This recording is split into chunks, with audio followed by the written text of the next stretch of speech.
अब आज का एक रीट्रीटमेंट इम्प्लांट का केस, जहां पे मैंने 2 इम्प्लांट ऑलरेडी प्लेस हुए थे और नॉर्मल अबटमेंट निकाल के मल्टी यूनिट लगाई और एक इम्प्लांट प्लेस किया है।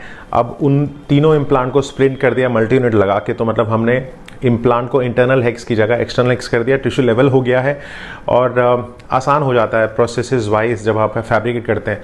तो सबसे इंपॉर्टेंट है कि पेशेंट को नहीं पता था कि कौन सा इम्प्लांट है, कौन सा अबटमेंट है, और उसके बाद अबटमेंट रिमूवल था। और जो सबसे इंपॉर्टेंट बात पॉइंट नोट करने की है कि जो अबटमेंट के साथ जो दांत लगे थे ना, patient try to use some cement and place on his own, तो खुद अपने आप से लगाना, वो सीमेंट अबटमेंट तक पहुंचना और उसके बाद उसको निकालना, it takes a lot of effort.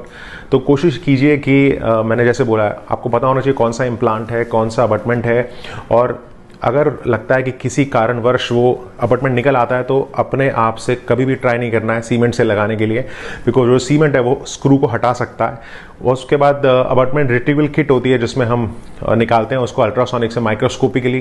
तो आसान नहीं है, बट बिकॉज इम्प्लांट भी फ्रैक्चर हो सकता है, नेक भी फ्रैक्चर हो सकती है, बहुत सारे केसेस मैंने देखे हैं। तो you have to be very very careful. उसके बाद जब हमने वो अबटमेंट निकाली, we had to break the abutment and then उसको निकालने के बाद इम्प्लांट सेफ था, मल्टी यूनिट लगा दिया। दिखाना चाहूँगा x-ray, you can just have a look now. So these were 2 implants were placed और अबटमेंट के साथ लगे थे ये सीमेंट से। उसके बाद फिर I had to remove the processes. यहाँ पे एक इम्प्लांट प्लेस किया, यहाँ पे 2 मल्टी यूनिट लगा दिया है और अब तीनों को स्प्लिट करके इमीडिएट लोडिंग दे रहा हूँ।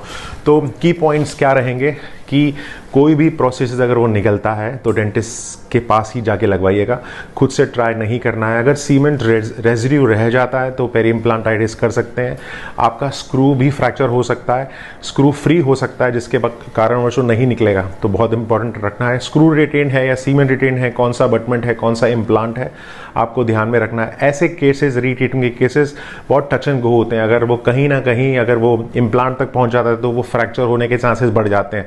तो कैसे आपको मल्टी यूनिट लगानी है, कैसा एंगुलेशन देना है, क्योंकि वो फोरामेन के बहुत पास था, तो इम्प्लांट को कैसे आपको प्लेस करना है, आपको लूप भी देखना है। तो कुछ चीज़ें ना एक्सपर्ट पे छोड़ देनी चाहिए, खुद से ट्राई नहीं करना है। तो वो इन पेशेंट्स के लिए जो मैं बताना चाहूँगा, ये वीडियो मैंने इसीलिए बनाया है।